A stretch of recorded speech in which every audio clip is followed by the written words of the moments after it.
Bismillahirrahmanirrahim. Assalamualaikum warahmatullahi wabarakatuh dan selamat pagi.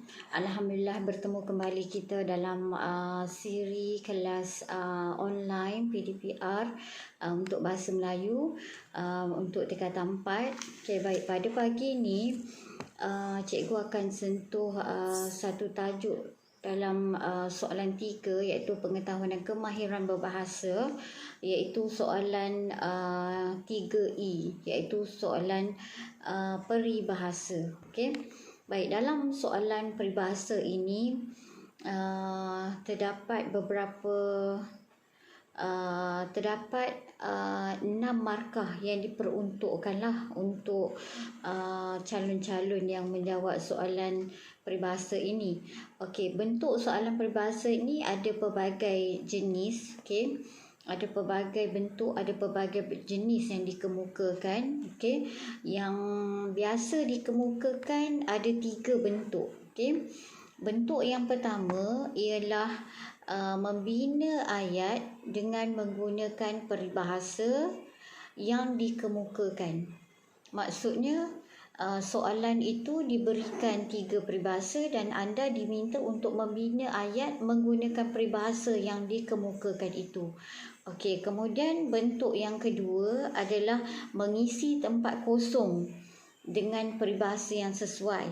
Okey, berdasarkan petikan dalam lingkungan 30 hingga 50 patah perkataan, maka dia akan tinggalkan 3 tempat kosong dan anda diminta untuk mengisi 3 di tempat kosong tu dengan peribahasa yang sesuai berdasarkan petikan tersebut. Okey.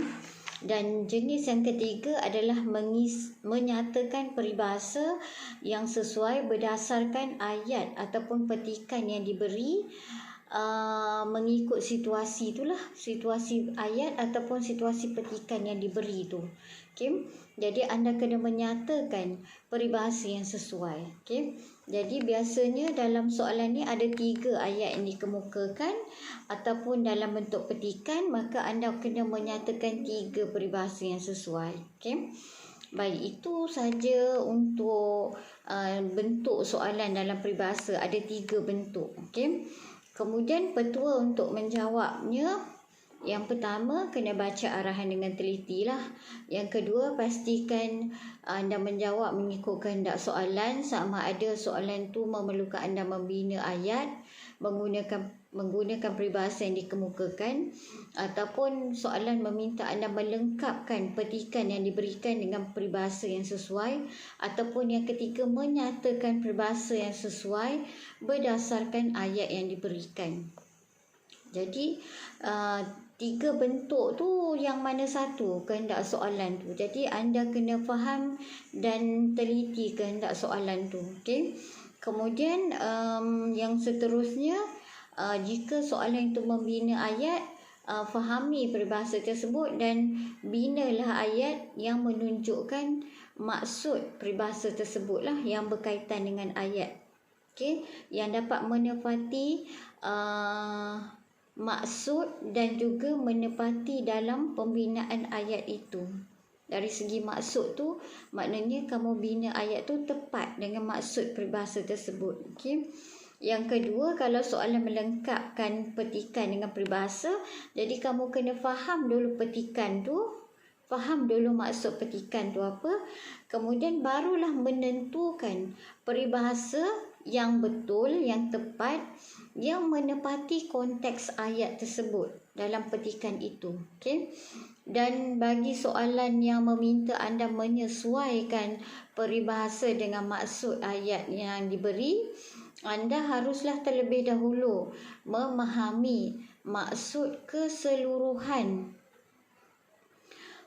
petikan ataupun ayat tersebut. Fahami dulu maksud keseluruhan petikan, kemudian barulah daripada gambaran yang anda perolehi itu, barulah tentukan peribahasa yang sesuai. Okey.